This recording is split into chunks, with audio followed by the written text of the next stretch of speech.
250 years of slavery, 90 years of Jim Crow, 60 years of separate but equal, 35 years of racist housing policy. Until we reckon with our compounding moral debts, America will never be whole. That is a quote from Ta-Nehisi Coates. It's coined by Dr. Kamara Jones. The social determinants of equity are systems of power that govern the distribution of resources and populations through decision-making structures, policies, practices, norms, and values. They often operate as social determinants of inequity by differentially distributing resources and populations. The cases and examples in The Color of Law fully embody how many of our systems, agencies, and policies have historically reinforced systems of power that promote severe inequities for Black individuals and families. Local tactics and state-sanctioned violence were historically put into place to keep cities and neighborhoods racially segregated. Examples of local tactics included building highways to create clear racial lines for housing to shift or displace Black Americans, or establishing covenants to ban Black Americans from purchasing or renting in new housing communities. Some of these local tactics exist to this day. State-sanctioned violence is carried out or sponsored by a government and involves deliberate attacks on civilians. It has deep historical roots and serves as a principal contributor to the persistence of racism, as it has since the founding of the nation. State-sanctioned violence illustrates state power to carry out a violence agenda targeting communities of color, covering centuries.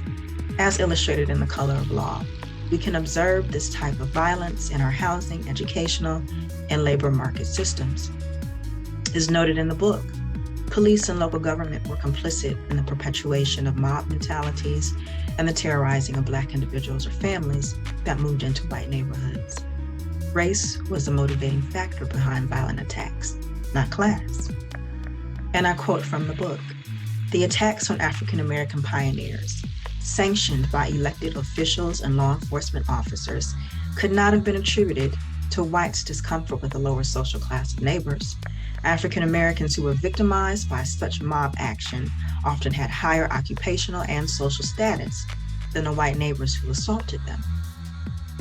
Policies supporting housing discrimination and community disinvestment have shaped our nation's infrastructure for the foreseeable future, creating evident gaps in the educational experiences of children, housing quality, job security, economic stability, and wealth accumulation within Black and Brown communities.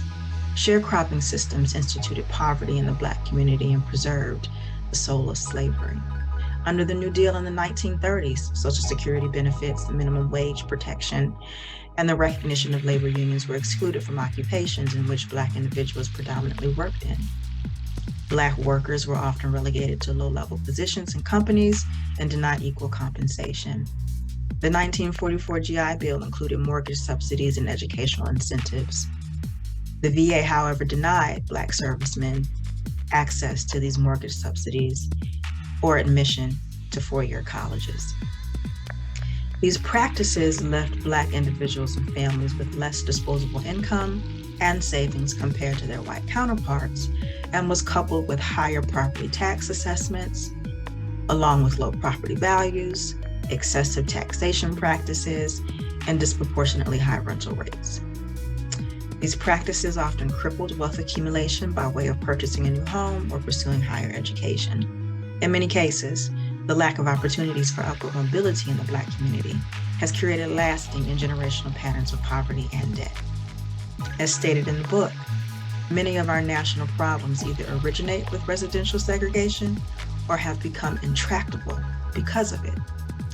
If public policy makers acknowledge that the federal, state, and local governments segregated our metropolitan areas, we may be able to open our minds to consider how these same entities might adopt equally aggressive policies to reverse such practices.